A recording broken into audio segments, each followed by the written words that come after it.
శుక్లాంబరధరం విష్ణుం శశివర్ణం చతుర్భుజం ప్రసన్నవదనం ధ్యాయేత్ సర్వవిఘ్నోపశాంతయేత్. గురుర్బ్రహ్మా గురుర్విష్ణుః గురుర్దేవో మహేశ్వరః గురుః సాక్షాత్ పరబ్రహ్మ తస్మై శ్రీగురవై నమః. వ్యాసాయ విష్ణురూపాయ వ్యాసరూపాయ విష్ణవే నమో వై బ్రహ్మనిధయే వాసిష్ఠాయ నమో నమః. కూజంతం రామ రామేతి మధురం మధురాక్షరం ఆరుహ్య కవితాశాఖాం వందే వాల్మీకికోకిలం. శ్రుతిస్మృతిపురాణానాం ఆలయం కరుణాలయం నమామి భగవత్పాదశంకరం లోకశంకరం. వాగర్ధావివ సంపృక్తౌ వాగర్ధప్రతిపత్తయే జగతః పితరౌ వందే పార్వతీపరమేశ్వరౌ. సూక్తిం సమగ్రయతున స్వయమేవ లక్ష్మీః శ్రీరంగరాజమహిషీమధురైః వైదగ్ధ్యవర్ణగుణగుంభనగౌరవైర్యాం కండూలకర్ణకుహరాः కవయోధయంతి. హైమోర్ధ్వపుండ్రమజహన్మకుటం సునాసం మందస్మితం మకరకుండలచారుగండం బింబాధరం బహుళదీర్ఘకృపాకటాక్షం శ్రీవేంకటేశముఖమాత్మనిసన్నిధత్తాం. విమలపటీ కమలకుటీ పుస్తకరుద్రాక్షసస్తహస్తపుటీ కామాక్షీ పక్ష్మలాక్షీ కలితవిపంచీ విభాసి వైరించీ. మనోజవం మరుతతుల్యవేగం జితేంద్రియం బుద్ధిమతాం వరిష్టం వాతాత్మజం వనరయూధముఖ్యం శ్రీరామదూతం శిరసా నమామి. ఆపదామపహర్తారం దాతారం సర్వసంపదాం లోకాభిరామం శ్రీరామం భూయో భూయో నమామ్యహం. నారాయణం నమస్కృత్య నరం చైవ నరోత్తమం దేవీం సరస్వతీం వ్యాసం తతో జయముదీరయేత్. హరి ఓం. పరమేశ్వర స్వరూపైన సభకి నమస్కారం.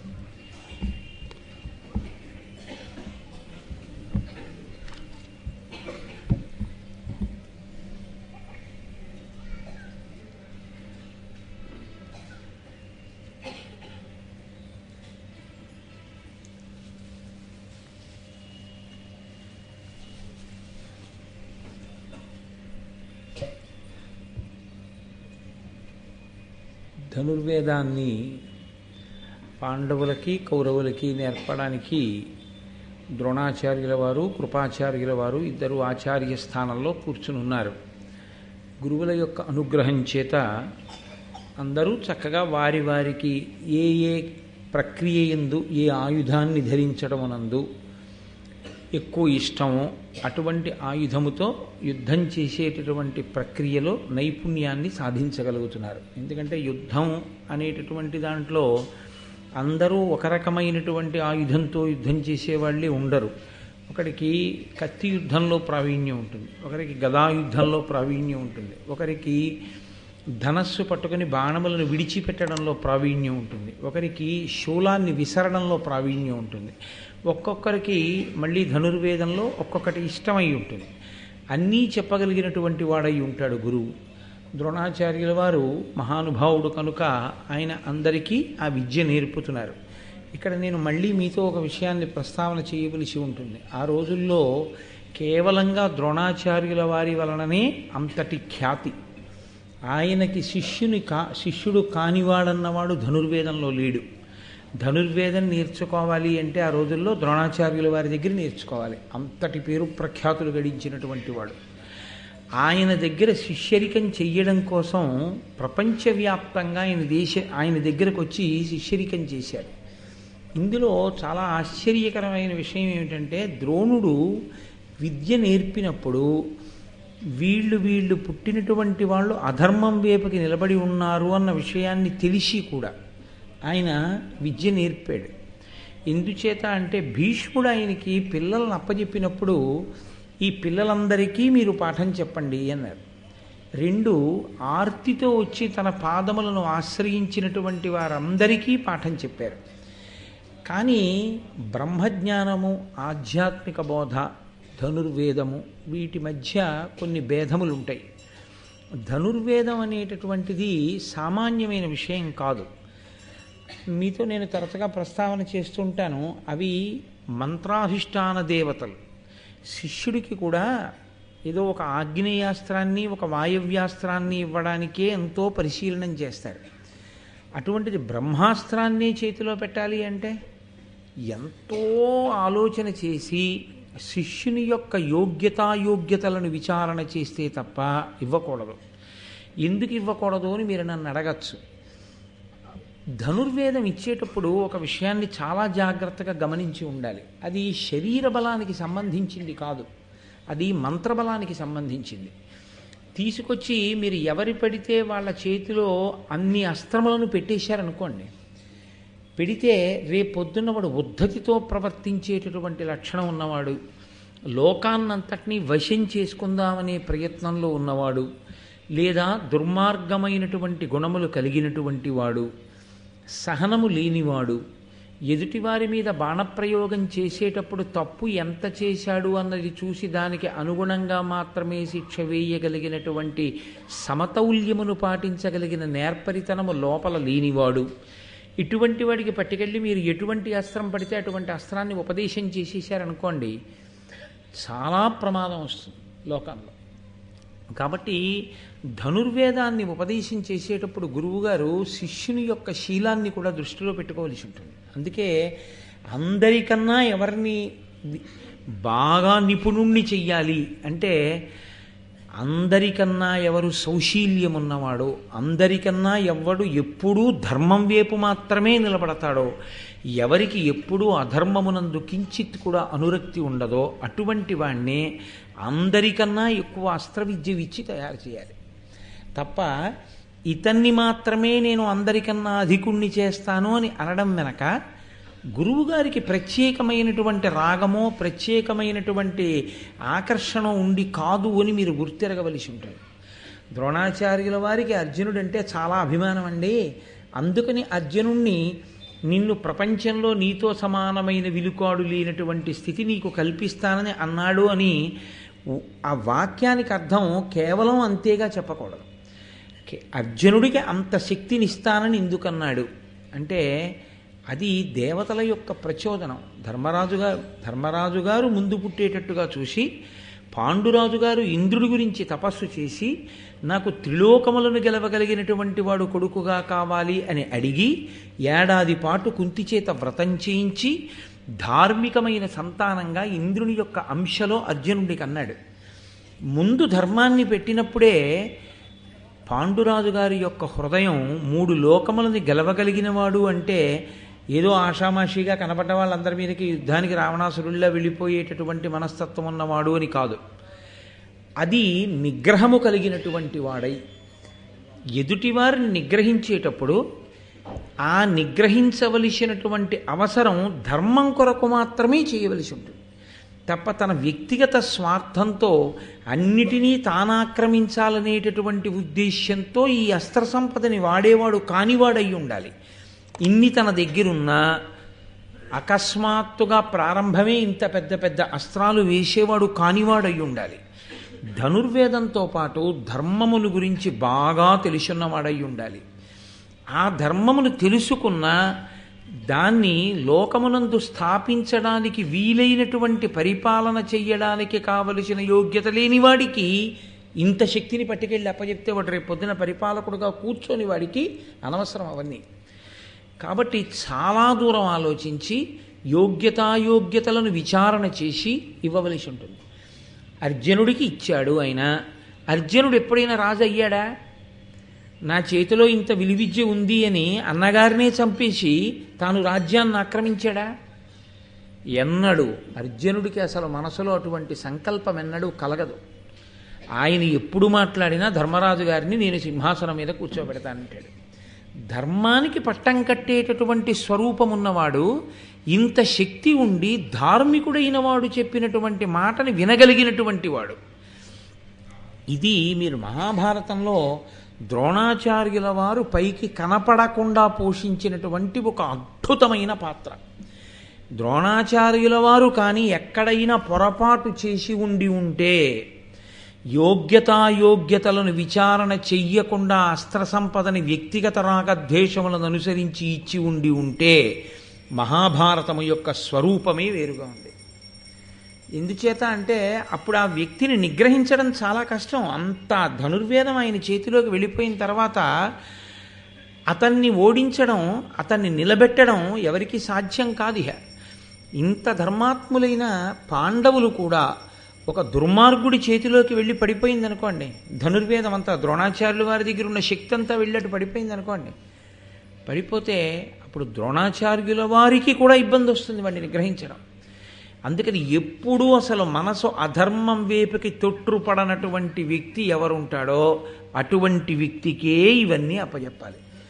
ఇందులో రాగద్వేషములకు ఎంత అతీతంగా ప్రవర్తించవలసి ఉంటుందంటే, కన్న కొడుకైనా సరే ప్రతిరోజు అడిగినా సరే, నాన్నగారండి నాకు ఫలానాది ఇవ్వండి అని అడుగుతున్నా సరే ఇవ్వని వాడై ఉండాలి. నేను ఇవ్వను. ఎందుకు ఇవ్వకుండా ఉండాలి? అసలు మీరు జాగ్రత్తగా ఆలోచించండి. అశ్వత్థామకి ఇవ్వాలా, అర్జునుడికి ఇవ్వాలా? రాగద్వేషములన్న మాటని మీరు ఆలోచిస్తే ద్రోణాచార్యుడు వారి యందు కొడుకు కన్నా ఎవరు ఉండరు కదండి. పక్షపాతం అన్నది దృష్టిలో పెట్టుకోవాలంటే, నా అంత గొప్పవాణ్ణి చెయ్యాలి అని అనుకున్నాడు అనుకోండి, ఒక్కొక్క అస్త్రం యొక్క మంత్రాన్ని ఉపదేశం చేసేస్తే చాలు, మొత్తం అశ్వత్థామ చేతిలోకి వెళ్ళిపోతుంది. అశ్వత్థామ చేతిలోకి కానీ ద్రోణాచార్యుల వారి దగ్గర ఉన్న అస్త్ర విద్య అంతా వెళ్ళిపోయి ఉంటే ఎంత ప్రమాదం సంభవించి ఉండేది.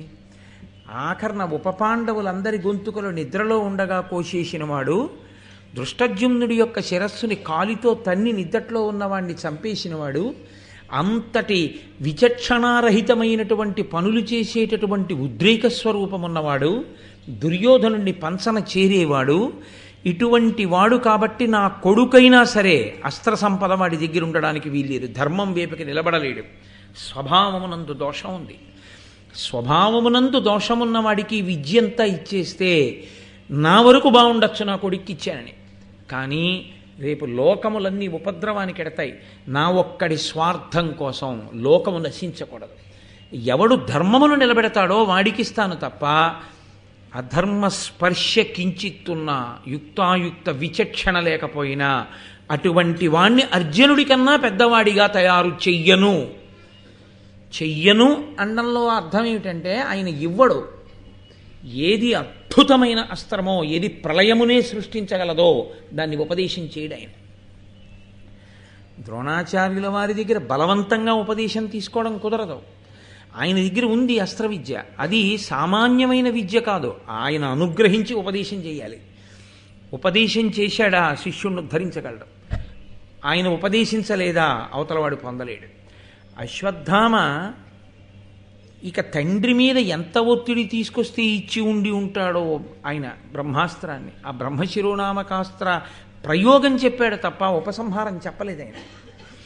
ప్రయోగం చెప్పి ఉపసంహారం చెప్పకపోవడం ఎటువంటిదంటే, వంట చేసి అక్కడ పెట్టి నేను వచ్చి పెడతాను అప్పుడు తిందువుగాని వండంతో సమానం.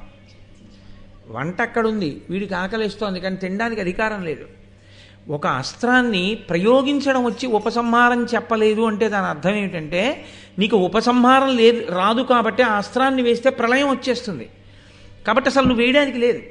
ఆయన ఉపసంహారం చెప్పలేదంటే అశ్వత్థామక ఆ అస్త్ర ప్రయోగమునందు అధికారము లేదు ఆయన చెప్పలేదు. అర్జునుడికి చెప్పాడు. ప్రయోగ ఉపసంహారములను రెండింటినీ అర్జునుడికి చెప్పాడు. అందుకే అశ్వత్థామ ప్రమాదం తీసుకొస్తే అర్జునుడు ఆ ప్రమాదాన్ని గట్టెక్కించాడు, ఉపసంహారం చేశాడు. కృష్ణుడు చెప్తే చిట్ట చివరిలో ఉపపాండవ సంహారం జరిగినప్పుడు. కాబట్టి ద్రోణాచార్యుల వారి యొక్క శీలాన్ని, ద్రోణాచార్యుల వారి యొక్క స్వభావాన్ని అంచనా వెయ్యకుండా మాట్లాడకూడదు. కర్ణుడు దుర్యోధనుడి పక్షంలో నిలబడుతున్నాడన్న విషయం ద్రోణాచార్యుల వారికి స్పష్టంగా తెలుసు. కర్ణుని యొక్క స్వభావం ఎటువంటిదో ద్రోణాచార్యుల వారికి స్పష్టంగా తెలుసు. ఒక గురుస్థానంలో కూర్చున్న వ్యక్తి మొట్టమొదట గల విషయం ఏమిటో తెలుసా అండి? తెలుసుకుని ఉండవలసిన విషయం, స్వభావమును ఖచ్చితంగా అంచనా వేయాలి. స్వభావము దిద్దుకోలేడు, ఇతని స్వభావం ఇంతే, దీని నుండి బయటికి రాలేడు. ఎంతవరకో అంతవరకు మాత్రమే ఇవ్వవలసి ఉంటుంది తప్ప మీకున్నటువంటి అనుబంధంతో ఏది పడితే దాన్ని తీసుకెళ్లి గురువుగారి శిష్యుడి చేతిలో పెట్టకూడదు. పెడితే లోకం యొక్క విశేషం ఉపద్రవం వస్తుంది. పరశురాముడు ఇచ్చాడు ద్రోణాచార్యుల వారి కంటే, ద్రోణాచార్యుల వారు గురుస్థానంలో అలా కూర్చోగలిగినటువంటి వ్యక్తిని నమ్మారు పరశురాముల వారు, కాబట్టి ఇచ్చారు.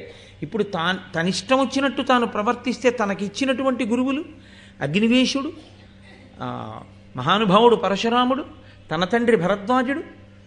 కాబట్టి అంత ఆలోచించాడు ఆయన, లోకం గురించి అంత ఆలోచించాడు తప్ప విద్య నేర్పడంలో ఆయనకి ఎప్పుడూ పక్షపాతం లేదు.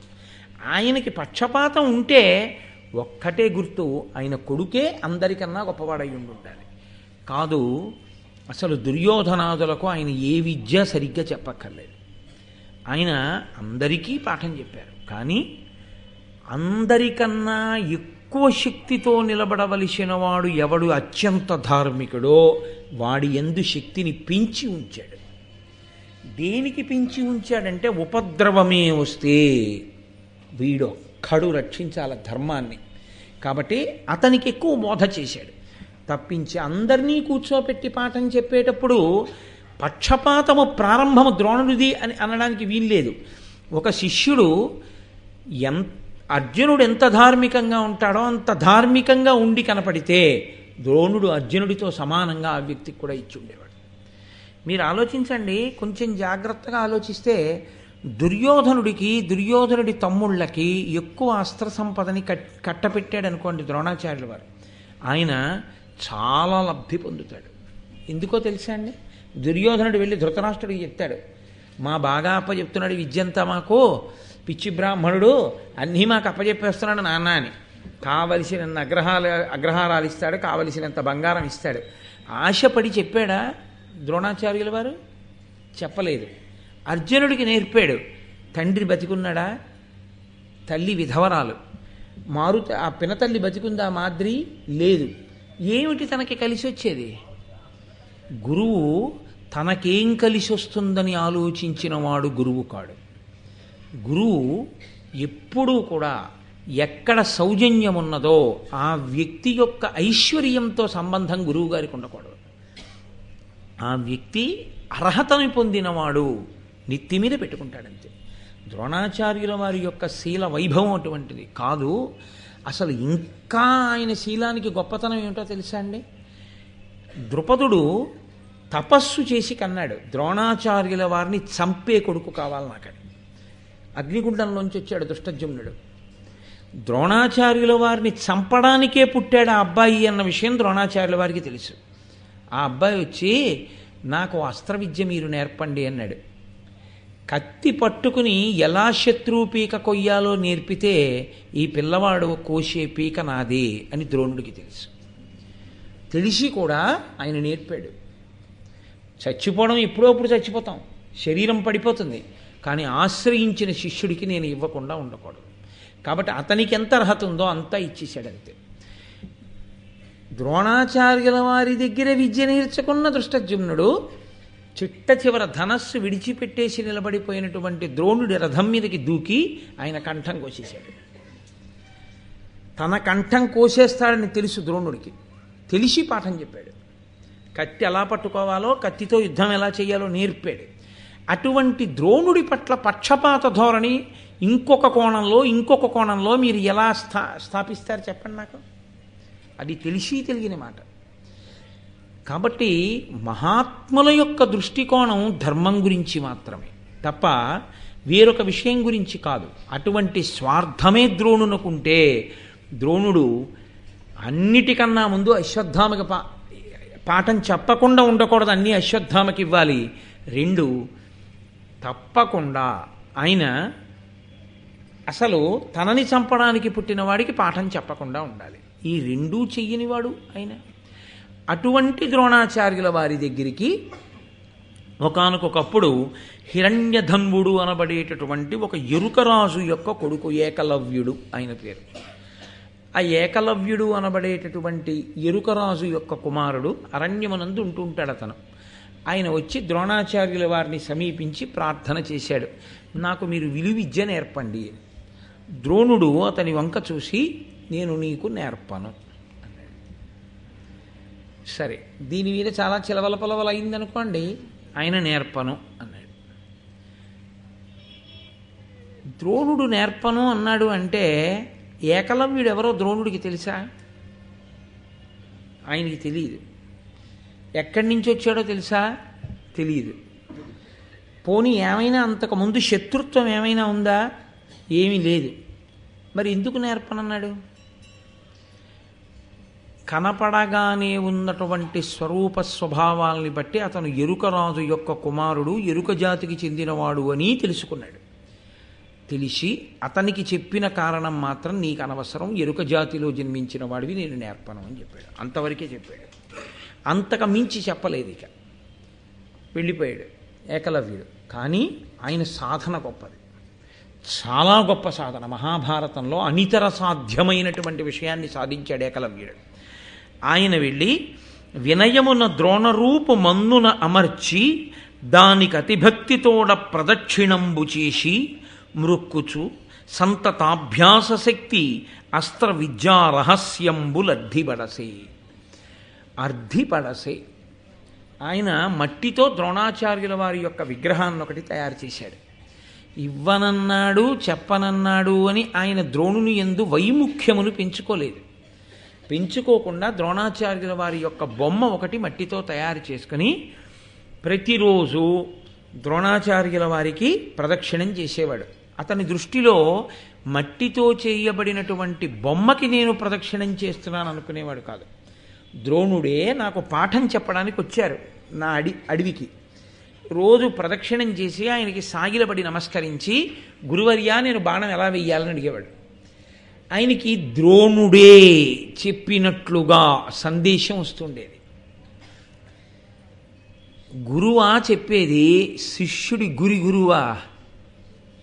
శిష్యుడి గురువు. ద్రోణుడు వచ్చి చెప్పలేదు పాఠం, కానీ ఆయనకి ద్రోణ తేజస్సు పలికిందంతే. పలికి ఆయనకి అవగతమయ్యాయి అన్నీ.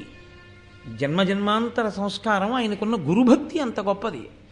కాబట్టి ఆయనకిప్పుడు అడుగుతూ ఉండేవాడు, వాయవ్యాస్త్రం ఎలా, లేకపోతే ఈ బాణం వేయడం ఎలా, ఒకేసారి వింటినారికి ఇన్ని బాణములను తొడిగి విడిచిపెట్టడం ఎలా. అంతే, గురువుగారి దగ్గర నిలబడి నేర్పుతున్నట్లు అనిపించేది.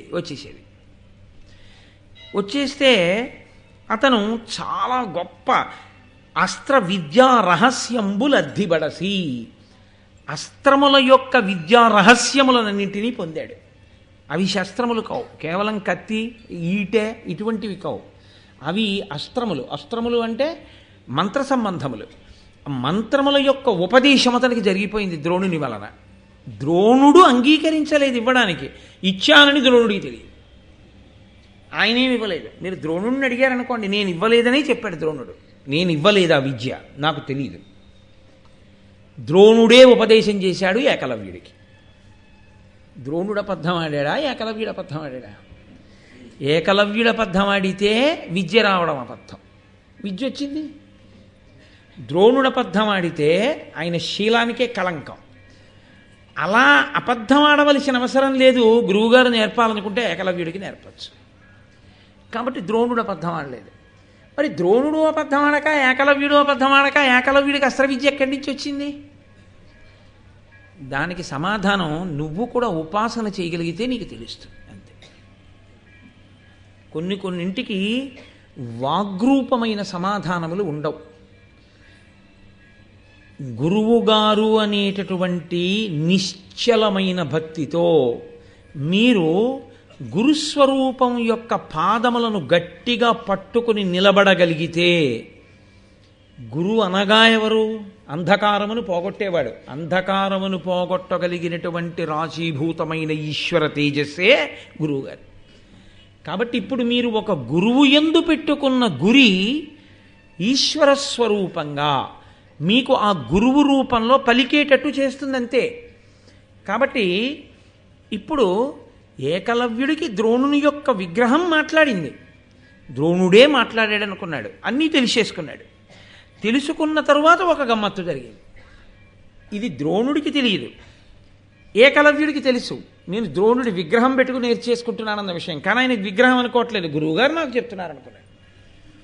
కొన్నాళ్ళు అయిన తర్వాత పాండవులు కౌరవులు కలిసి వేట నిమిత్తం అరణ్యంలోకి వెళ్ళారు. ఒకటి, క్రూర మృగములను చంపవచ్చు.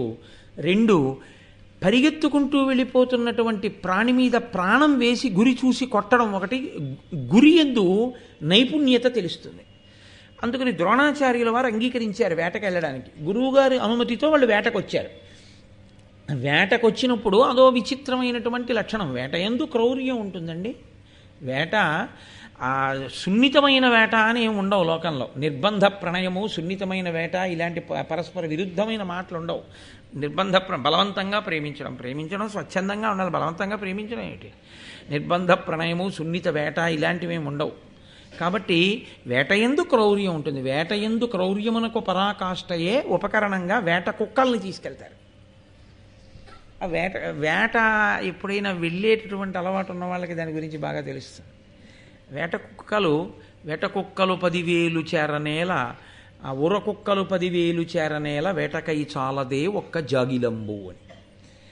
దానికి ఒక లక్షణం ఉంటుంది. అది ఏం చేస్తుందంటే, దేన్ని ఉస్కో అని చూపిస్తాడో వీరుడు వేటాడమని, దాన్ని అసలు వేట కుక్క చంపేస్తుంది. ఎందుకో తెలుసండి, అది పులి మీద కూడా పెడుతుంది. దానికి ఉన్న లక్షణం ఏంటంటే, నీటి మడుగులో కానీ లేకపోతే తానే విసర్జించిన మూత్రంలో కానీ ఆ మట్టిలో బాగా కుచ్చుతో ఉన్న తోక తిప్పుకుంటుంది. ఇలాగ తిప్పుకుని ఇప్పుడు ఈ తడి మట్టితో ఉన్న తోకతో ఎగిరి దాని కళ్ళ మీద కొడుతుంది. ఒకటి కళ్ళ మీద కొట్టేటప్పటికి అది ఎంత పరాక్రమం ఉన్న ప్రాణైనా కళ్ళ మీదకి ఇసుకతో ఉన్నది తగిలిందనుకోండి, తడిబట్ట మట్టిలో ముంచి కొట్టారనుకోండి, మామూలు తడిబట్ట తగలడం వేరు, మట్టితో ఉన్న బట్ట తగిలితే కళ్ళల్లో ఆ ఇసుక రేణువులు పడి ఇలా అంటారు. ఇలా అనే లోపల ఒకటి కళ్ళ మీద కొడితే 4 పక్క నుంచి పీకేస్తాయి కండలు. అది వేట కుక్కల లక్షణం. కాబట్టి వేట కుక్కలోని ప్రత్యేకం తీసుకొస్తారు వాటిని. అవి రక్షణగా ఉంటాయి. ఎందుకంటే తానొక్కడే కాదు, అది అలాగే దూకుతుంది క్రూర మృగం. అప్పుడు ఇవి వెళ్ళి రక్షిస్తుంటాయి రాజుతో పాటు. దానికి ఇప్పుడు లేవు, డాగ్ స్క్వాడ్స్ అని వస్తుంటాయి కదా రక్షక భటుల దగ్గర. అప్పుడే ఉందన్నమాట రాజుల దగ్గర ఈ రకమైన తర్ఫీదు. అందుకని వేట కుక్కలు కూడా వెళ్ళాయి. ఇందులో ఒక వేట కుక్క ఏదో అటు ఇటు గింజుకోవడంలో దాన్ని కట్టినటువంటి ఆ పాశం ఊడిపోయి పారిపోయింది అడవిలోకి. పారిపోయి దాన్ని తీసుకురావాలి కాబట్టి ఒక భటుడు లోపలికి వెళ్ళాడు. అది తిన్నగా పరిగెడుతూ కుక్కకు ఒక విచిత్రమైన లక్షణం ఒకటి ఉంటుంది. తాను రోజు చూసేటటువంటి రూపం కన్నా భిన్నంగా కనపడితే అది అంగీకరించదు. అది ఎక్కడో ఓ చిన్న పాక దగ్గర పడుకుంటుంది. ఎదురుగుండా పెద్ద మేడలో ఆయన శీతాకాలం మార్నింగ్ వాక్కి స్వెటర్ వేసుకుని మంకీ క్యాప్ వేసేసుకుని బయటకు వచ్చాడు అనుకోండి, అది ఏమనుకుంటుందంటే ఈ పాకలో ఉన్నదాన్ని ఎత్తుకుపోవడానికి వచ్చింది దొంగ అనుకుంటుంది. ఎదురింటి మేడ యజమాని అయినా అనుకోదు. ఇంకొక స్వెటరు మంకీ క్యాప్ వేసుకున్నాడు కాబట్టి అన్నీ కలిసి కలిగి పడతాయి. అందుకే శీతాకాల ప్రారంభమునందు మార్నింగ్ వాక్ వెళ్ళేటప్పుడు దుస్తులు మార్చినప్పుడు కర్ర చేత్తో పట్టుకోకుండా మార్నింగ్ వాక్ వెళ్ళకూడదు. కుక్కకి ఇంకా శీతాకాలం వచ్చిన వీళ్ళందరూ డ్రెస్ కోడ్ మారుస్తారని తెలియదుగా, వెంటపడుతుంది. కాబట్టి అది పరిగెత్తి అడవిలో వెడుతూ ఏకలవ్యుణ్ణి చూసింది. ఆయన ఒంటి నిండా మట్టి పట్టి ఒక ఎరుకవాడు ఎలా ఉంటాడో అటువంటి వేషధారణలో ఉన్నాడు. ఉండి ఆయన బాణప్రయోగాన్ని సాధన చేస్తున్నాడు. అది అతన్ని చూసి మురిగింది. అసలు కుక్కలకి అధినాయకత్వం ఎవరిది అంటే కాలభైరవుడు. ఆయనే కదండి పూజనీయుడు. ఆ కాలభైరవుడికి పేరు ఎందుకు వచ్చిందో తెలుసా? ఆయన కాల శబ్దం పక్కన పెట్టండి కాసేపు, భైరవుడు అని ఎందుకంటారంటే కుక్కని రవ అంటే శబ్దం, భై అంటే ఆ శబ్దం, అది మనం భౌ అంటుంటాం, అది భై అని అరుస్తుంది కాబట్టి భైరవ, భై అనేటటువంటి శబ్దం చేస్తుంది కాబట్టి ఆ ప్రాణికి భైరవ కుక్క అని పేరు. కాబట్టి అది ఇప్పుడు భై అనేటప్పుడు నోరు తెరుచుకుంటుంది కదా. ఆయనకి ఎంత కోపం వచ్చిందంటే నన్ను చూసి కుక్క మొరగడమా అని ఉత్తర క్షణంలో దాని నోట్లోకి 7 బాణాలు కొట్టాడు. ఎలా కొట్టాడంటే ఇలా వెళ్ళి గుచ్చుకోలేదు, ఇలా వెళ్ళి ఇలా వచ్చి ఇలా. ఆ కుక్క దవడలిహ మూసుకోవడానికి వీల్లేదు కాబట్టి అది ఉండిపోయింది. కాబట్టి ఇంకోసారి అది మూసి తెరిస్తే కానీ భై అనలేదు కదండి. నన్ను చూసి భై అంటావా అని కొట్టాడు. 7 బాణములు వేశాడు.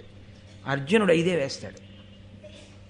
అర్జునుడు నోరు తెరిచిన ప్రాణి తెరవకుండా కొట్టాలంటే 5 వేయగలడు. ఆయన 7 వేశాడు. 7 వేస్తే ఆ కుక్క పారిపోయి వచ్చేసింది భయపడి. భటుడు పారిపోయి వచ్చాడు. అది ఎవరు చూడాలో వాళ్ళే చూశారు. వాళ్ళు అన్నారు, ఇప్పుడు ఎవరికి ఉండే పాండిత్యం వాళ్ళది కదండి. మీరు చూడండి, సాధారణంగాను కారు ఎక్కి వెళ్ళిపోతున్నారు అనుకోండి, మన గొడవలో మనం ఉంటాం, డ్రైవర్ అంటాడు డోర్ పడలేదండి అంటాడు. అది మనం గమనించాం. అతను డోరు పడలేదండి అంటాడు అంతే.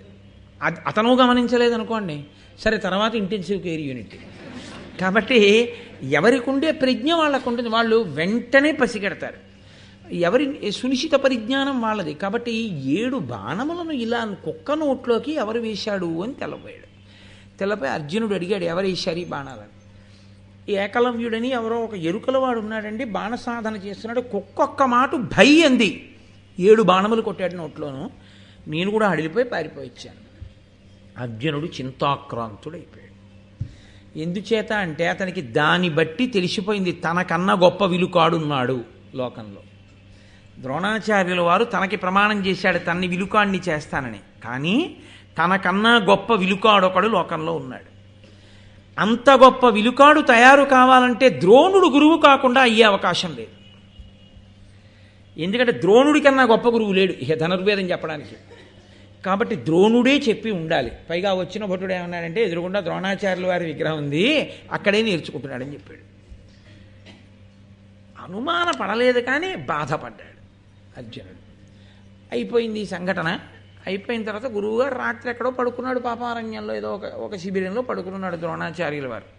అర్జునుడు వెళ్ళి ఆయన కాళ్ళు పడుతూ ఆయన్ని ఏమనలేదు. గురువుగారు మీరు నన్ను అధికుణ్ణి చేస్తానన్నారు, ఇంకోన్ని చేశారు అని ఆరోపణ చేయలేదు. చేయకుండా ఎంత మృదువుగా మాట్లాడాడో చూడండి.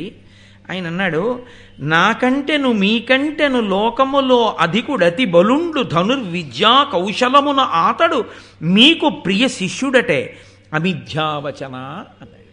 అమిథ్యావచన అంటే అబద్ధాలు చెప్పడం అలవాట్లేనటువంటి ఓ మహానుభావా, నీకంటే లోకంలో విలుకాడు ఉండడన్నావుగా, ఉన్నాడు. ఎంత గొప్పగా పిలిచాడో చూడండి ద్రోణాచార్యులు వారిని ఆ రోజున పిలిచి, ఎన్నడూ అబద్ధం ఆడని వాడా, మీకంటే నాకంటే గొప్పవాడు ఉన్నట్ట విలుకాడు లోకంలో. గురువుని మించిపోయిన శిష్యుడైపోయాడు ఆయన. కాబట్టి అతను ధనుర్విద్యా కౌశలమున ఆతడు మీకు ప్రియు శిష్యుడటే. ధనువిద్యా కౌశలమునందు అతనే మీకు ప్రియ శిష్యుడట. లేకపోతే నాకన్నా కూడా గొప్పవాడయ్యాడంటే మీరు ప్రీతితో అంత నేర్పకపోతే అతనికి ఎలా వస్తుంది? ఇప్పుడు ద్రోణుడు పడుకున్నవాడు ఉలిక్కిపడి లేచాడు. లేచి ఆయన అన్నాడు, నేను నేర్పానా? ఏకలవ్యుడా? అంత అస్త్రవిద్య ఇచ్చానా? ఎక్కడుంటాడని అడిగాడు. లోపల ఉంటాడట, పద పెడదాం అన్నాడు. అర్జునుడు ద్రోణుడు కలిసి వచ్చారు. ఏకలవ్యుడికి తెలిసింది ద్రోణాచార్యుల వారు వస్తున్నారు. అంతే, మహాసంబరపడిపోయాడు. ఎదురొచ్చాడు, ద్రోణాచార్యుల వారి కాళ్ళ మీద పడ్డాడు, నమస్కారం చేశాడు, తీసుకెళ్ళాడు, కూర్చోబెట్టాడు, ఆ విగ్రహం చూపించాడు. మహానుభావ, మీ అనుగ్రహంతోటే నాకు ఇంత విద్య వచ్చింది, ఇదిగో ఇన్ని నేర్చుకున్నానన్నాడు. అంటే ద్రోణుడు అన్నాడు, నాకు గురుదక్షిణ ఇవ్వవద్దా నా దగ్గర నేర్చుకుంటే అన్నాడు. ఇవ్వాలి, అది న్యాయం. గురుదక్షిణ ఇవ్వకపోతే ఆ విద్య ఫలించదు. కాబట్టి నేను మీకు దక్షిణ ఇస్తాను. ఇది దేహంబు, ఇది అర్థంబు, ఇది నా పరిజన సమూహము. ఇన్నిటిలో నెయ్యది మీకిష్టము, దానిని మొదవగా ఇత్తు కొనుడు అమోఘంబని. నన్ను మహానుభావ ఏమిమ్మంటారు గురుదక్షిణ? ఇది దేహము, ఇదిగో ఇది నా శరీరం, మీకు ఇచ్చేయమంటారా? ఇచ్చేస్తాను. ఇది అర్థంబు, ఇది నాకున్నటువంటి సంపద, ఇందులో మీకేం కావాలి తీసుకెళ్ళిపోండి. ఇది నా పరిజన సమూహము, వీళ్ళందరూ నా దగ్గర ఉండేటటువంటి పరిజనులు. ఇన్నిటిలో ఎయ్యది మీకు ఇష్టము, వీటిల్లో మీకు ఏది ఇష్టం, మీకేం కావాలి? మొదవగా ఇత్తు, నేను సంతోషంగా ఇచ్చేస్తాను, ఏం కావాలన్నా నా శరీరంతో సహా ఏది కావాలి చెప్పండి, ఇచ్చేస్తానన్నాడు. అంటే ఈయనన్నాడు, నీ కుడి చేతి బొటనవేలు కోసి నాకు గురుదక్షిణగా ఇచ్చేసేయి అన్నాడు. అంతే. ఆ మాట అడిగిన క్షణకాలం కూడా ఇంకా ఏకలవ్యుడు ఆలోచించలేదు. ఉత్తర క్షణం తన కుడి చేతి బొటనవేలిని ఎడంచేత్తో కోసేసి ఆకులో పెట్టి దక్షిణగా ఇచ్చేశాడు.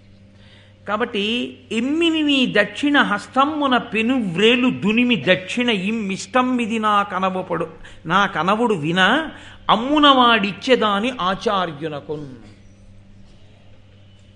అడిగినప్పుడు కూడా ఏది అడిగాడు? పెనువ్రేలు, పెద్దవేలు ఏదుందో అది ఇమ్మన్నాడు.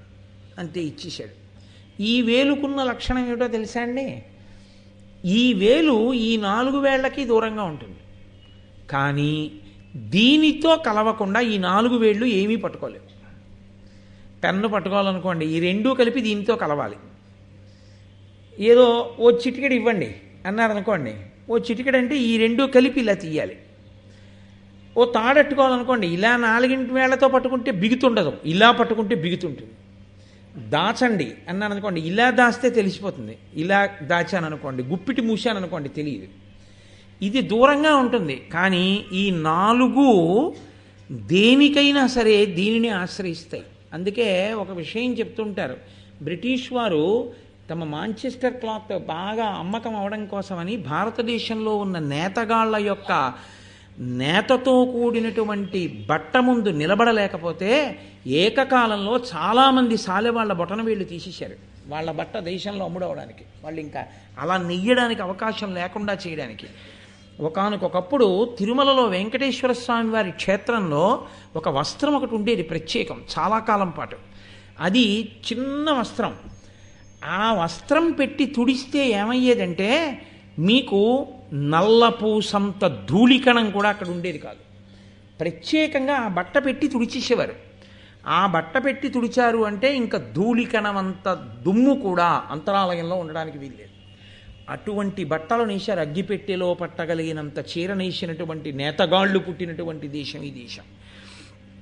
కాబట్టి ఇప్పుడు ఆ బొటనవేలు ఇచ్చేస్తే ఇక అతను బాణప్రయోగం చేయలేడు. ఎందుకని? ఈ 4 వేళ్లతో బాణం ఎలా వేస్తాడు? ఇలా పట్టుకుని వెయ్యాలి వింటినారని, ఇక వేయలేడు. కాబట్టి ఇప్పుడు ఎంత అస్త్ర విద్య వచ్చినా అతను అసలు మామూలు బాణం వేయడానికి కూడా పనికిరాడు.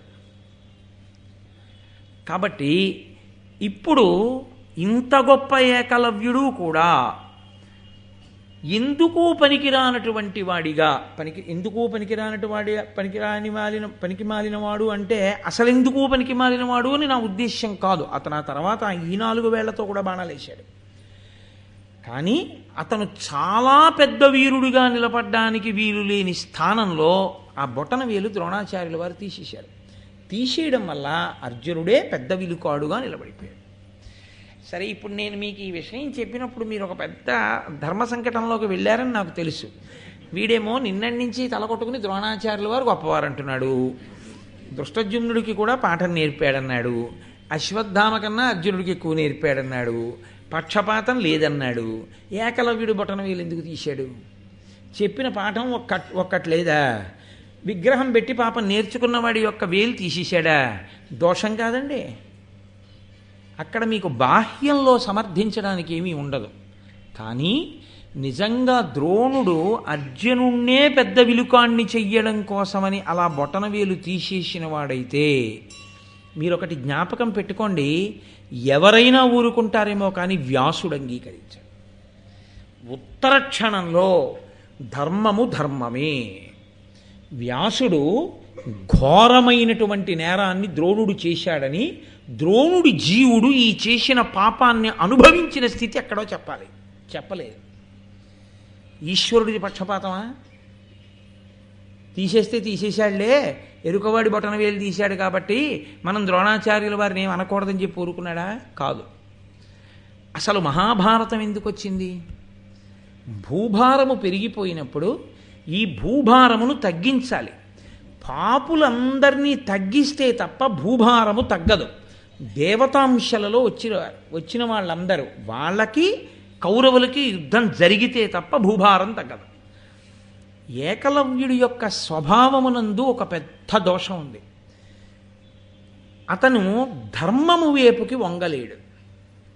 అతనికి ఆభిజాత్య దోషం ఉంది. అతను ఎంతసేపు తనకున్నటువంటి విద్యని ఎదుటివారికి శిక్షగా ధనుర్వేదాన్ని ఉపయోగించవలసి వస్తే ఎంత మోతాదులో శిక్ష వెయ్యాలో అంత మోతాదులోనే ధనుర్వేదాన్ని వాడగలిగినటువంటి సహనం ఉన్నవాడు కాడు. సహనం ఉన్నవాడైతే జాతి లక్షణం చేత అది చాలా సహజం.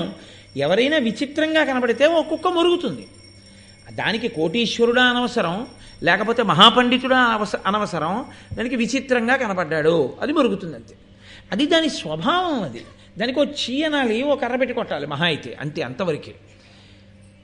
కుక్క భై అంటే 7 బాణములు దాని నోట్లో నిలువుగాను అడ్డంగాను కొట్టేశాడు అంటే అతనికున్న విలువిద్య ప్రకాశిస్తే లోకమునకు ఎంత ఉపద్రవమో అతను వెళ్ళి దుర్యోధనుడి పక్షమే చేరుతాడు ఖచ్చితంగా, అందులో సందేహం లేదు. బొటనవేలు తీశాక కూడా అతను కౌరవ పక్షం వైపుకి చెందిన జరాసంధులు మొదలైన వాళ్ళ వైపుకి వెళ్ళాడు. కాబట్టి ఉత్తరోత్తర ధర్మానికి వ్యతిరేకంగా నిలబడే వాళ్ళ వైపుకి కర్ణుడితో పాటు ఏకలవ్యుడు కూడా చేరిపోతే ధర్మ సంస్థాపన కష్టం. కాబట్టి తేలికగా గురుదక్షిణ రూపంలో బొటనవేలు తీస్తే తప్ప ఒక వ్యక్తికి అన్యాయం జరిగినా ఒక సమాజమునకు ప్రయోజనం జరగాలి, దేశంలో ధర్మం నిలబడాలి.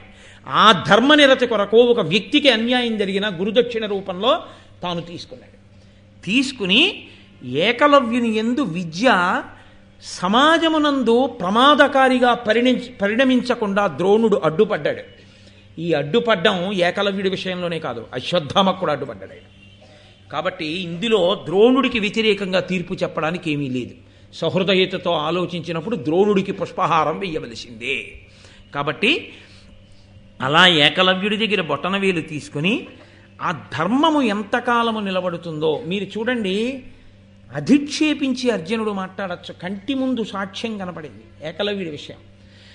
అంత మర్యాదగా గురువుగారితో మీకంటే నాకంటే వీరుడొకడు కనపడుతున్నట్ట, అతను మీకు చాలా వాత్సల్యపూరితమైన శిష్యుట్ట, మాట తప్పని గురువుగారు అని వదిలేశాడంతే.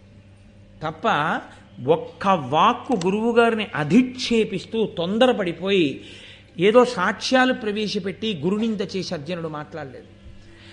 ఆయనకి గురువుగారి మీద ఉన్నటువంటి భక్తి అటువంటి, ఆయనకున్న ధర్మ నిరతి అటువంటిది. ఆ ధర్మ నిరతి కట్టకడపటి వరకు అలాగే కట్టుబడిపోయాడు అర్జునుడు ద్రోణుడి విషయంలో. ఆ గురుభక్తి అయితేనేమిటి, పితృభక్తి అయితేనేమిటి, పెద్దల పట్ల భక్తి అయితేనేమిటి, అన్నగారి మీద భక్తి అయితేనేమిటి, దేనికైనా అంతే.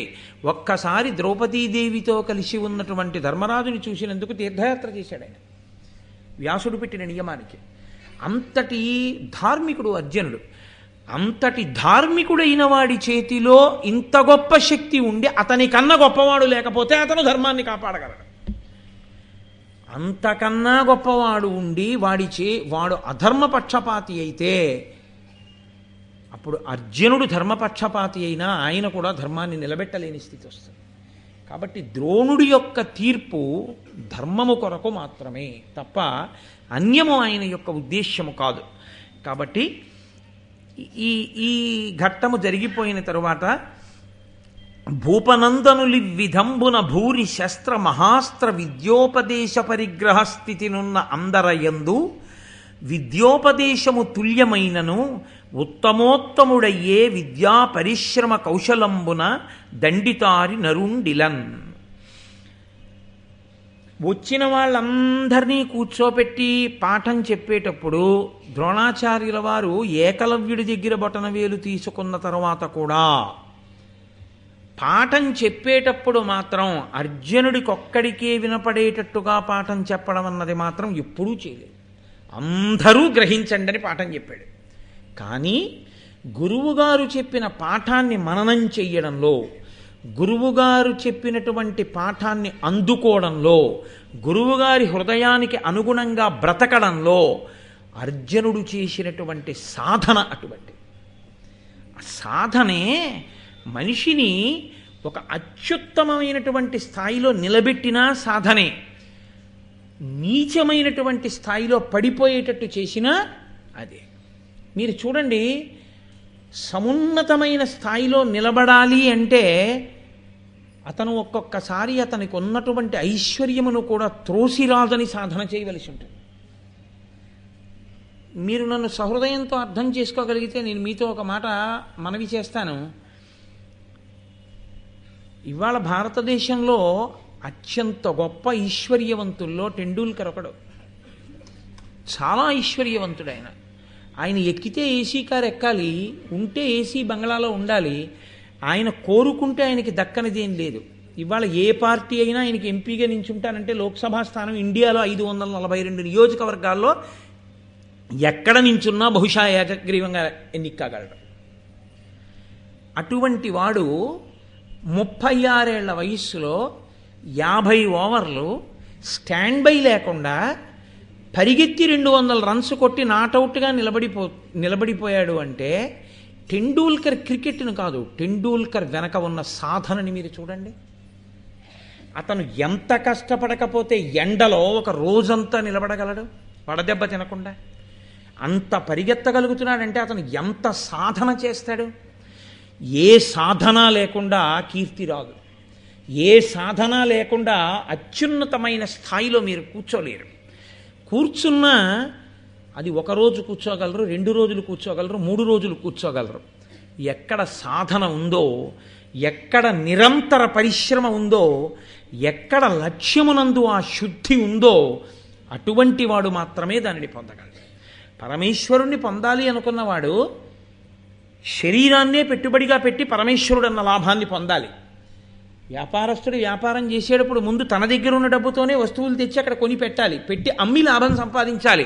నువ్వు ఈశ్వరుణ్ణి చేరాలనుకున్నా, ఇంకొకటి పొందాలనుకున్నా ముందు పెట్టుబడి పెట్టవలసిన శరీరాన్ని. నువ్వు 4ంటికి లేవలేవు, నువ్వు కొంతసేపు వేసుకున్న ఒకే ఆసనంలో నువ్వు అలా కూర్చుని ఉండలేవు, నువ్వు సాధన చేయలేవు, నువ్వు కొంతసేపు వెన్నుపాముని నిటారుగా పెట్టి జపం చేయలేవు, సంధ్యావందనం చెయ్యవు, నీకొక్క శ్లోకం రాదు, నువ్వు ఒక్క పుస్తకం మంచిది కొనుక్కోవు, ఒక్క పుస్తకం చదవవు, 4 మంచి మాటలు చెప్పవు, ఆదర్శవంతంగా బతకవు, త్యాగం చెయ్యవు, నీకున్న దాంట్లో చటుక్కున పరుసు తీసి ఆర్తితో ఉన్నాడు అని ఒకడికి ఇవ్వలేవు గుప్తంగా. దేని చేత ఈశ్వరుడు నిన్ను సమున్నతమైన స్థాయిలో కూర్చోబెట్టాలి? దేని విషయంలో సాధన ఉంది? నిద్రపోవడంలో ఉందా, నిద్ర లేవడంలో ఉందా? ఇన్ని గంటలకు పడుకుంటానని పడుకోగలవా? ఇన్ని గంటలకి నా జీవితంలో ప్రతిరోజు లేస్తానని లేవగలవా? రోజు ఇంత జపం చేస్తానని చెయ్యగలవా? నేను ఈ విషయాలు ఎప్పుడూ ధారణలో ఉంచుకుని నేను ఎప్పుడూ ఇలా ధర్మపక్షపాతినై ఉంటానని నిలబడగలవా? ఏదో ఒక లక్ష్యంలో శుద్ధి సాధన ఏవి? అసలు లక్ష్యము లేదు, లక్ష్యము కొరకు సాధన లేదు. ఈ 2 లేకుండా ఎలా నువ్వు సమున్నత స్థానంలో నించుంటావు? మేడ ఉంది, మేడ పైభాగం ఉంది, దానికో పైకి ఎక్కడానికి నిచ్చెనుంది. నువ్వు నిలబడతావు తప్ప నిచ్చెనెక్కవు. నీకు ఈ కాలు తీసి నిచ్చెన మీద వేసి 2 చేతులతో నిచ్చెన పట్టుకుని ఓ కాలు ఆ కర్ర మీద పెట్టినప్పుడు నెప్పెడుతున్నా 2వ కాలు ఎత్తి మళ్ళీ ఇంకో మెట్టు మీద వేసి ఈ కాలు పైకెత్తి 3వ మెట్టు మీద వేసి కిందకి చూస్తే కళ్ళు తిరుగుతాయేమో అని చూడకుండా జాగ్రత్తగా ఊంచుకుని మెట్లెక్కుతూ మేడపై భాగాన్ని చేరుకోవడం అనే సాధన చేస్తే ఆ పైన నిలబడి నువ్వు సమస్తాన్ని చూసి సంతోషంగా ఉండొచ్చు. నిచ్చెనక్కడుంది, పైన మేడుంది, నువ్వు మాత్రం ఒక్క మెట్టెక్కడానికి కాలు తీయవు. నువ్వు ఎలా చేరుతావు పై భాగానికి? సాధన ఎక్కడుందో అక్కడ గురువు సంతోషించి తీరుతాడు.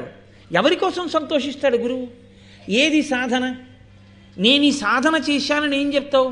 కంచి కామకోటి పీఠాధిపత్యం వహించి మహాపురుషుడిలా నడిచి వెళ్ళిపోతుంటే కొన్ని వేల మంది రోడ్లకి 2 వైపులా చొక్కాలు బనీన్లు విప్పి నేల మీద పడిపోతున్నటువంటి రోజుల్లో జనువుతో నేసినటువంటి పాకలో 94 సంవత్సరాల వయస్సులో మౌనవ్రతం పట్టి తన గది కూడా తానే తుడుచుకుంటూ జపం చేసుకుంటూ పరమేశ్వర సాక్షాత్కారం కోసం ప్రయత్నించి అంతటి గొప్ప స్థితిని పొందారంటే, మా ఇంటికి వచ్చి పడుకోండని పిలిచేవాళ్ళు కోటీశ్వరులు కొన్ని వేల మంది ఆయన ముందు నిలబడితే సన్యాస ధర్మం అంటే సన్యాస ధర్మమే అని కట్టుబడి ఒక దేవాలయం ముందున్నటువంటి నాపరాళ్ల మీద ఉన్న కాషాయ గుడ్డని తల మీద వరకు కప్పుకుని పడుకుని నిద్ర లేచి తెల్లవారుజామున 3 గంటలకి స్నానం చేసి అనుష్ఠానం చేసి బతికున్నంతకాలం ఆసేతు హిమాచల పర్యంతం కాలినడకన నడిచినటువంటి పరమాచార్యకున్నటువంటి సాధనా బలంలో నీకెంతపాటి ఉంది? మహాత్ములు ఉన్నారు, నువ్వెక్కడ తీసుకున్నావు స్ఫూర్తిగా? నువ్వు తీసుకుని సాధన చేస్తే గురువుల అనుగ్రహం వరిస్తుంది. గురువుని ఈశ్వరుడు పంపుతాడు, అది అర్హము. అక్కడ పాత్రత ఉంది, వెళ్ళు అక్కడ కురిపించు, పంపిస్తాడు. ఏది ఆ సాధన లేని చోట, ఆ పాత్రత లేని చోటుకి ఎలా గురువుగారు అనుగ్రహం చేరుతుంది? చేరుదామన్నా చేరదు. వీడికి సాధన లేదు, ఎత్తు మీద ఉన్నాడు. నీరు పల్లమెరుగు నిజము దేవుడిరుగని ఎవడు తల వంచి వినయంతో నిలబడ్డాడో వాడి దగ్గరికి వెడుతుంది కానీ గురువుగారి అనుగ్రహం.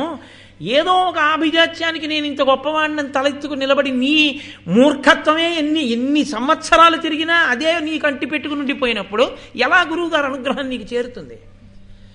సాధనయే ఆ యుగంలో కాదు ఈ యుగం వరకు సాధన చేయలేనివాడు ఆ గొప్ప స్థితిని పొందలేడు. పుస్తకాలు అక్కడ ఉంటాయి, ఈయన ఇక్కడ ఉంటాడు. ఈయన విద్వాంసుడయ్యేది ఎప్పుడు? తదేక దృష్టితో ఆ పుస్తకాన్ని ఈయన చదివినప్పుడు విద్వాంసుడు. ఆ తదేక దృష్టితో చదవడం అన్నది చేత కానంతసేపు పుస్తకాలు పుస్తకానే ఉంటాయి, ఈయనగానే ఉంటాడు. ఈయన విద్వాంసుడు అవ్వాలంటే ఆ పుస్తకం వంక చూసి చదువుతుంటే వస్తున్న నిద్ర ఎగిరిపోతుంది ఆయనకి, అంత తాదాత్మ్యత. అలా చదువుతాడు, ఆయన అవుతాడు విద్వాంసుడు, ఆయన అవుతాడు సాధకుడు. ఆయన చేస్తాడు గాయత్రి. అలా ఆయన తేజస్సు ధారణాశక్తి ఆవహించి ఉండేవి. ఒక్క పూట సంధ్యావందనం కూడా చేయడం చేత కానటువంటి వాడిని, అంత నిర్లక్ష్యం ఉన్నవాడిని ఆ తేజస్సు ఆవహించేది. కాబట్టి సాధనయే. ద్రోణాచార్యుల వారు అన్నిటికన్నా ఇష్టపడినది అర్జునుని యందు ఈ రెండే. ఒకటి ప్రధానమైనది ధర్మము, రెండు సాధన. మీరు పట్టుకెళ్ళి ఎంత ఇచ్చేసేయండి ఆయనకి, ఇక్కడ ఇంత బాణములు వెయ్యక్కర్లేదు, ఆయన వేయడు. ఆయన అలా వెయ్యగలిగిన వాడైతే కురుక్షేత్రం అన్నాళ్ళు ఎందుకంటే యుద్ధం అలా వెయ్యడు. భీష్ముడు వెయ్యడు, ద్రోణుడు వెయ్యడు, అర్జునుడు వెయ్యడు. వాళ్ళందరూ ఎక్కడ వరకో అక్కడ వరకే, దేని మీద ఎంత వెయ్యాలో అంత మాత్రమే. మందుల షాప్ నాకు ఉంది కదా అని రోజు టిఫిన్ మానేసి నా కనబడ్డ స్ట్రిప్పులన్నీ చింపుకుని నోట్లో పడుచుకుంటే టిఫిన్ కింద ఎన్నాళ్ళు అమ్ముతాడు? ఒక్కరోజు అమ్ముతాడేమో అంతే. ఆ తర్వాత ఆయన మందులు కొనుక్కుని వేసుకోవాల్సి ఉంటుంది. ఏది ఎంతవరకు అనుభవించాలో అంతవరకు అనుభవించాలి, ఏది ఎంతవరకు విడిచిపెట్టాలో అంతవరకు విడిచిపెట్టాలి. పట్టు విడుపు ఈ రెండూ రానివాడు వృద్ధిలోకి రాలేడు. నీకు పట్టుకోవలసింది ఎంత పట్టుకోవాలో తెలియదు, నీకు విడిచిపెట్టవలసింది ఎంత విడిచిపెట్టాలో తెలియదు. విడిచిపెట్టవలసిన దాన్ని జీవితాంతం పట్టుకుంటావు, జీవితాంతం పట్టుకోవలసిన దాన్ని మొదట విడిచిపెడతావు, ఇంకెక్కడ వృద్ధి? కాబట్టి ఇది నచ్చింది ద్రోణుడికి. ఇది నన్నయ్య గారు ఋషితుల్యుడు, ఆయన సందేశం. స్కూల్లో జాయిన్ అయిన వాళ్ళందరూ కలెక్టర్లు అయిపోరు, డాక్టర్లు అయిపోయిన వాళ్ళందరూ ప్రఖ్యాతి వహించినటువంటి డాక్టర్లు కారు. ఎవరు ప్రఖ్యాతి వహించిన డాక్టర్లు అవుతారంటే అంత క్రమశిక్షణ కలిగి, అంత ఓర్పుతో, అంత జాగ్రత్తగా అలా ఉండగలిగితేనే, ఆ సాధనాబలం ఉంటేనే. సెకండ్లతో నిమిషాలతో ఇక్కడికి గంటన్నర వస్తారు అంతే, ఆ టైంకి కరెక్ట్గా వస్తారు. గంటన్నర 20 మందిని చూస్తారు అంతే, 20 మందిని. ఇవాళ 10 మందిని చూసి వెళ్ళిపోతానండి అండ ఉండదు. ఎన్నేళ్ల వయస్సు వచ్చినా అంతే ఆ క్రమశిక్షణ. ఉన్నారు మహాత్ములు. అలాంటి సాధనాబలం ఎక్కడుందో అక్కడే కీర్తి. ఆ సాధనాబలం లేని చోటికి కీర్తి రమ్మంటే ఎక్కడి నుంచి వస్తుందండి? గురువుగారు అనుగ్రహం రమ్మంటే ఎక్కడి నుంచి వస్తుంది? సాధన ఉంది, ధర్మం లేదు. అక్కడికి పట్టుకెళ్ళి ఇచ్చేస్తే బాగా సాధన చేస్తాడని పట్టుకెళ్ళి ఇచ్చేసారనుకోండి, ఉపద్రవం తీసుకొస్తాడు అన్ని పుచ్చుకుని. సాధన ఉండాలి, సాధనతో పాటు ధార్మికమైన దృష్టి ఉండాలి. అందుకే కేవలం సాధన చేసినా గురువుగారు హర్షించకూడదు. సాధనతో పాటు 10 మందికి పనికొచ్చేవాడైనా తనకట్టే పెట్టుకుని తన భోగం చూసుకుంటాడా, లోకము యొక్క సంక్షేమాన్ని కాంక్షిస్తాడా? సర్వే వేద విదా Shura survey లోకహితే రతా survey జ్ఞానోపసంపన్నా survey సముదితా గుణై. బాలకాండలో Ramalakshmana భరత శత్రుఘ్నులకి విద్యాభ్యాసం విశ్వామిత్రుడు వశిష్ఠుడు ఎలా చేయించారో చెప్తారు వాల్మీకి మహర్షి. సర్వే వేద విదా శూరా సర్వే లోకహితే రతా. ఆయన రామలక్ష్మణ భరత శత్రుఘ్నులు సర్వే వేద విదాహ, అన్నీ తెలుసు, 4 వేదాలు చదువుకున్నారు. శూరాహ, గొప్ప పండితులు. వాడి ధనుర్వేదం కూడా అలాగే చదువుకున్నారు. కానీ అపాత్రులను ఇవ్వలేదు. ఎందుకు ఇచ్చాడు? సర్వే లోకహితే రతాహ, లోకము యొక్క హితమును ఆలోచించగలరు, అందుకిచ్చారు. లోకము యొక్క హితమును ఆలోచించకుండా ఉంది కదా అని బాణప్రయోగం చేసేసి, ఉంది కదా అని ప్రతి ప్రాణి మీద ఇష్టం వచ్చినట్టు బాణాలు వేసేవాడి చేతికి పట్టుకెళ్ళి అమోఘమైన ధనుర్వేదాన్నంతటినీ ఉంచేస్తే లోకం నాశనం అయిపోతుంది. అప్పుడు ద్రోణుడు దోషిగా నిలబడతాడు వెళ్ళి. కాబట్టి ఎందువల్ల అర్జునుడు అంత గొప్పవాడయ్యాడో, ఎందువల్ల ద్రోణుడు అంత గొప్పవాడయ్యాడో ఒక్క పద్యంలో చెప్తున్నారు నన్నయ్య గారు. ఇది నన్నయ్య గారి ప్రతిభ ఆంధ్రీకరించడంలో. ప్రాతస్మరణీయుడు, మహానుభావుడు, లోకానికి ఇంత వెలుగుల బంతిని అందించారు ఆయన. కాబట్టి ఆయన అంటున్నారు, భూపనందనుడు ఈ విధంబున భూరి శస్త్ర మహాస్త్ర విద్యోపదేశ పరిగ్రహ స్థితినున్న అందరయందు విద్యోపదేశము తుల్యమైనను. ద్రోణుడు విద్య చెప్పడం అన్నది అందరికీ ఒకలా చెప్పినా ఉత్తమోత్తముడయ్యే విద్యా పరిశ్రమ కౌశలంబున దండితారి నరుండిలన్. అర్జునుడంత గొప్పవాడు ఎందుకయ్యాడు? గురువుగారు చెప్పినటువంటి వాటిని అంత బాగా సాధన చేశాడు.